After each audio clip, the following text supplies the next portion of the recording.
Hi friends, చిన్నపిల్లలకు ఉగ్గు ఎలా చేయాలనేది ఈ వీడియోలో మీకు చూపించబోతున్నాను. చూపించే ముందు లైక్, షేర్, సబ్స్క్రైబ్.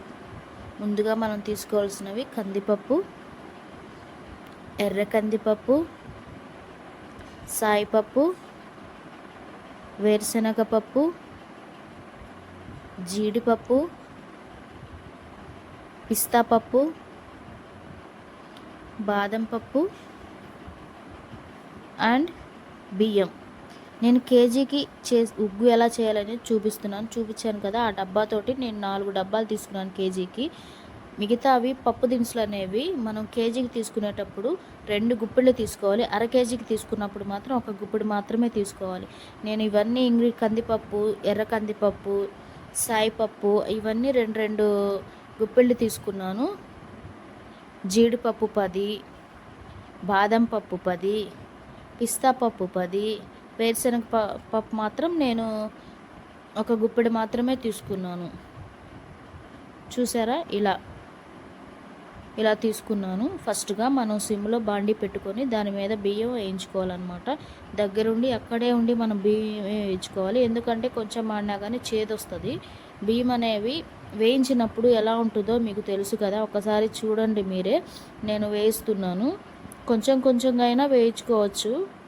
నేనైతే అలవాటు కదా, కొంచెం ఎక్కువ వేసుకొని వేయిస్తున్నాను. బియ్యం అలా మనం దగ్గరుండే వేయించుకోవాలన్నమాట. నీట్గా కొంచెం తిప్పుతా అలా వేయించుకున్నామంటే బియ్యం అనేవి కొంచెం ఎర్రగా కొంచెం ఉబ్బినట్టుగా అనిపిస్తుంది వేయించినప్పుడు. తర్వాత మిగతా దినుసులు అంటే కందిపప్పు, ఎర్ర కందిపప్పు, సాయిపప్పు ఈ మూడింటిని వేయిస్తున్నాను. మళ్ళీ మీరు వేరువేరుగా వేయించుకోవచ్చు. కందిపప్పు ఒకసారి, ఎర్ర కందిపప్పు ఒకసారి, సాయిపప్పు ఒకసారి ఇలా వేయించుకోవచ్చు. ఇంకోటి ఏంటంటే దీంట్లో నేను ఒకటి మిక్స్ చేశాను, సాయి గుండు కూడా వేసుకోవచ్చు. అది నేను మిక్స్ చేశాను. మీ ఇష్టం, ఆప్షనల్, అది ఆప్షనల్, వేసుకోవచ్చు. నేనైతే ఇక్కడ మిక్స్ చేశాను. ఇలా వేయించేటప్పుడే నేను కొంచెం జీలకర్ర వేసాను. జీలకర్ర అనేది నేను మిక్స్ చేశాను. మీరు 1 స్పూను జీలకర్ర వేసుకోండి. జీలకర్ర కూడా మంచి అరుగుదల పిల్లలకి. అలా కందిపప్పు అన్నీ మంచిగా కుక్ అవుతాయి. నెక్స్ట్ వచ్చేసి వేరుశనగపప్పు, జీడిపప్పు ఇవి పప్స్ వచ్చేసి ఇంకోసారి వేయించుకోవచ్చు. చూసారా, అట్లా ఓన్లీ సిమ్లో పెట్టి మాత్రమే వేయించాలి. కొంచెమైనా మాడినా అవి చేదుగా వస్తాయి అన్నమాట.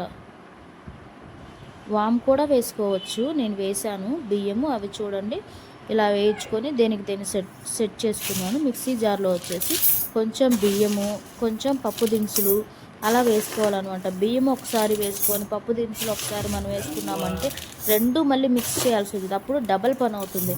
అదే బియ్యం కొంచెం, పప్పు దినుసులు కొంచెం ఒకసారి మీరు మిక్సీ జార్లో వేసుకున్నామంటే 2 కలిసిపోతాయి. మనము మిక్స్ చేసుకోవచ్చు అనమాట. చూసారా, నేను చేస్తున్నాను. ఇలాగే మీరు ఒకసారి ట్రై చేసి చూడండి. బియ్యం కొంచెం, పప్పు దినుసులు కొంచెం మిక్స్ చేసి చూడండి, మీకు అర్థమవుతుంది. ఇంకోటి ఏంటంటే మిక్సీ అనేది బాగా మెత్తగా అవ్వాలన్నమాట. కొంచెం గరుగ్గా వచ్చినా, అది సరిగా ఉడకపోయినా పిల్లలకి అనేది కడుపు నొప్పి వస్తుంది. చూసారా, నేను ఎంత మెత్తగా వేసానో మీకే చూపిస్తాను. చూడండి ఎంత మెత్తగా ఉందో. అది కుక్ చేసి ఉగ్గు అనేది ఎలా ప్రిపేర్ చేయాలని కూడా నేను నెక్స్ట్ పార్ట్ చూపిస్తాను. ఇలా మనం అనేది ఉగ్గు పౌడర్ని ఇలా చేసుకోవచ్చు. దీన్ని ఏంటంటే డైరెక్ట్గా మనం స్టోర్ చేసుకోకుండా కొంచెం బాండీలో వేసుకొని అది పక్కన పెట్టుకోవాలి. ఎందుకంటే మిక్సీ వేసినప్పుడు హీట్గా ఉంటుంది కాబట్టి కొంచెం చల్లారేదాకా పక్కన పెట్టుకోవాలన్నమాట. చల్లారి పెట్టుకున్న తర్వాత ఇదిగో ఈ పాత్రలోకి మీరు షిఫ్ట్ చేసుకోవచ్చు. షిఫ్ట్ చేసుకొని అట్లా 20 డేస్ వస్తుందన్నమాట. ఈజీగా పిల్లలు చక్కగా తింటారు. దీన్ని ఫ్రూట్స్ కూడా యాడ్ చేసి పెట్టచ్చు, బెల్లం అన్నీ వేసి పెట్టచ్చు అనమాట. సో కొత్తగా ఈ వీడియో చేస్తున్న please supported friends. Thank you so much.